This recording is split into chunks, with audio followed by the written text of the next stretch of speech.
הדוב ברו, מאת ברנרד רטלי.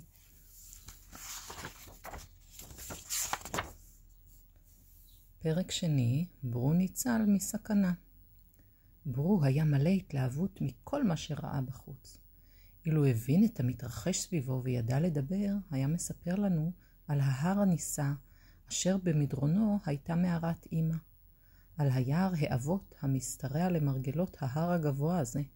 על אגמי המים המזהירים המתנוצצים פה ושם בין הגבעות שמסביב, ועל הנחלים הרבים המתפתלים בין הגבעות, וזרמם החזק משמיע קול המיה נעים. אבל ברו לא ידע לדבר ולא הבין את אשר עיניו רואות. הוא רק הרגיש שחייו נעשו עתה יפים ומפליאים, וכל גופו מכפות רגליו ועד קודקודו מלא התפעלות. בעקבותיו של ברו הלכו גם סנה ובן. גם הם עזבו את המערה והתחילו להתהלך בחוץ. חיי שלושת הדובים הצעירים התמלאו עניין ופעולה. הם התחילו ללמוד מכל הסובב אותם, רצו להסתכל בכל, להכיר הכל ולהבין הכל. אבל אמא דובה לא יכלה להתמסר להם וללמד אותם. היא הייתה עסוקה מאוד, היה עליה לחפש כל היום אוכל כדי לאכול השובע ולתת חלב לגוריה. היער המתעורר לחיים אחרי החורף הקשה והארוך עוד היה עני במזונות, ואמא דובה הייתה צריכה לחפור באדמה כדי להוציא מתוכה שורשים או בצלי צמחים שונים. לפעמים מצאה גם פגרי בעלי חיים קטנים שנהרגו במקרה. ככה עבר עליה כמעט כל היום בחיפושים אחרי אוכל. כשראה ברו בפעם הראשונה איך אמו הופכת סלע כבד כדי למצוא תחתיו דבר מאכל, התפלא מאוד. מתחת לסלע ראה חור גדול מלא נמלים. הוא התקרב כי רצה לראות את היצורים הקטנים הזוחלים מסביב, אבל כמעט נפל לתוך החור. אמא דובה דחפה אותו באחת מכפותיה החזקות, הושיטה את לשונה והתחילה ללקק את הנמלים הזעירות. באותו רגע נראה סנאי קטן. אמא דובה פנתה אליו מיד, כי רצתה להלום בו בחפתה הכבדה. אך הסנאי הזריז התחמק ונכנס לתוך מאורה קטנה. אמא דובה לא חיכתה וניגשה אל המאורה והתחילה להכות עליה, בשומרה, תוך כדי כך על פתח המאורה שהסנאי לא ימלא את דרכו. זה היה מעניין מאוד. סנה ובן ישבו על כפותיהם האחוריות והסתכלו בסבלנות במחזה. אבל ברו לא יכול להתאפק ורקד מסביב בשמחה. והנה קפץ הסנאי מתוך המאורה ונמלט חיש מהר בין רגליה האחוריות של אמא דובה.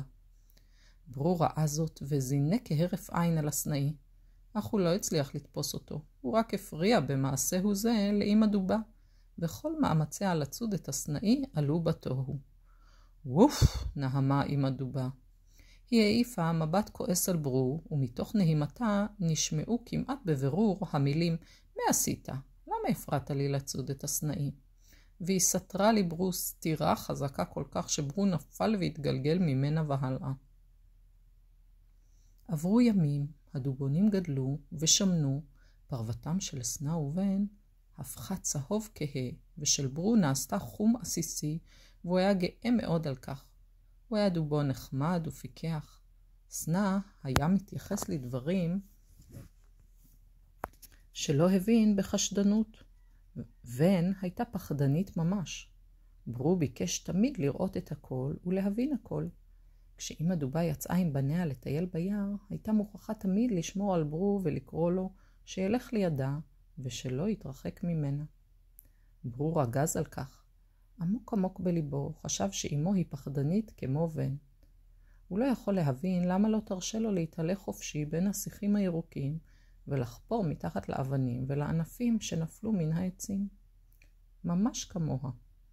הוא לא הבין איזו סכנה צפויה לדובון צעיר כמוהו ביער הירוק ורב היופי. אך הנה בא יום וברו הבין. היה זה יום שמש בהיר. משפחת הדובים נחה לה בתוך סבך של שיחים אבותים. לא הרחק מנחל אחד. הנחל היה יפה מאוד, ומשך את ליבו של ברו.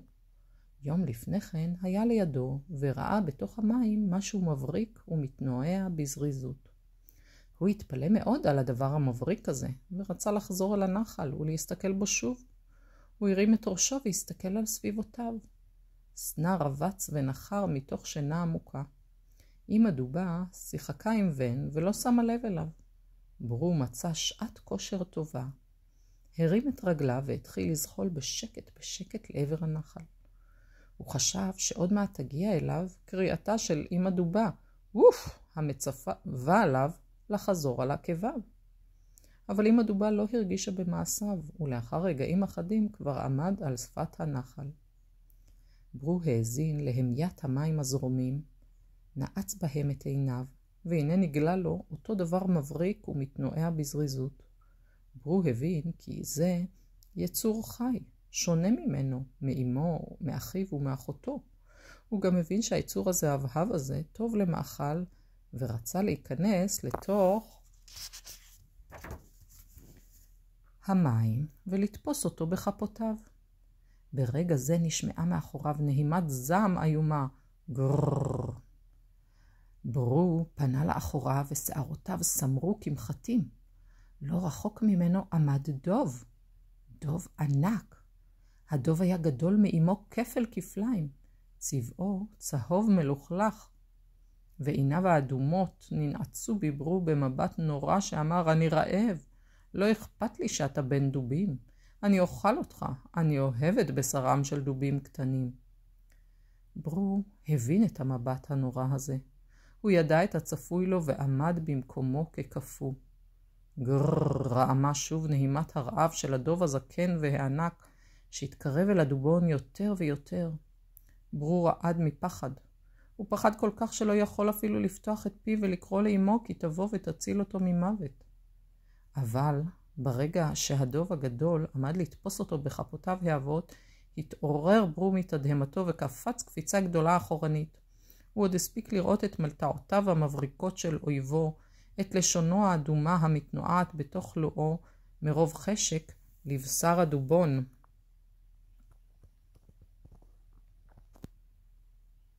הוא כבר מצא את עצמו בתוך מימי הנחל.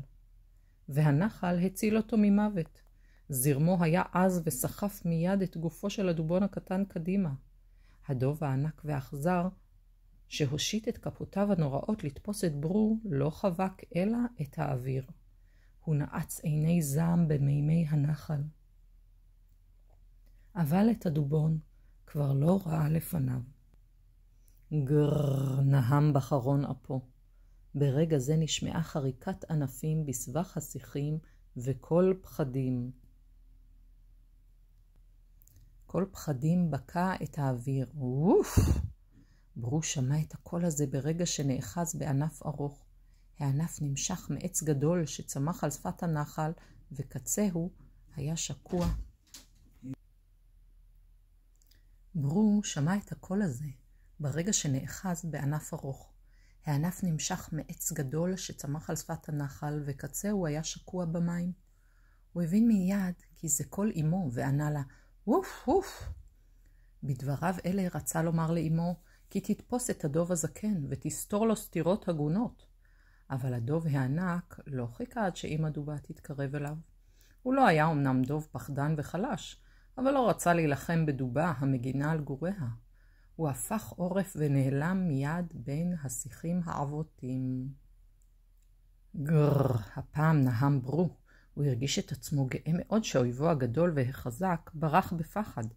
אך כאשר הגיע אליו אמא דובה, כשסנה ובן רצים אחריה, תפסה אותו בכפותיה והשכיבה אותו ופניו ארצה.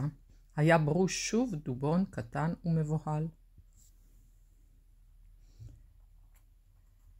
מה תעשה לו אמא דובה? דבר זה נודע לו מיד. סתירות הגונות כבר ספג ממנה לא פעם אחת. אבל מהלומות קשות כמו אלה לא טעם עוד מעולם. הוא ייבא והתכווץ ורטט כולו מכאב שעה שאמו הכתה אותו. וכשגמרה אמא דובה להכותו, הרימה כלפיה אחת מכפותיה כאילו הזהירה אותו. אתה תדע שאסור להתרחק מאמא. זכור תזכור.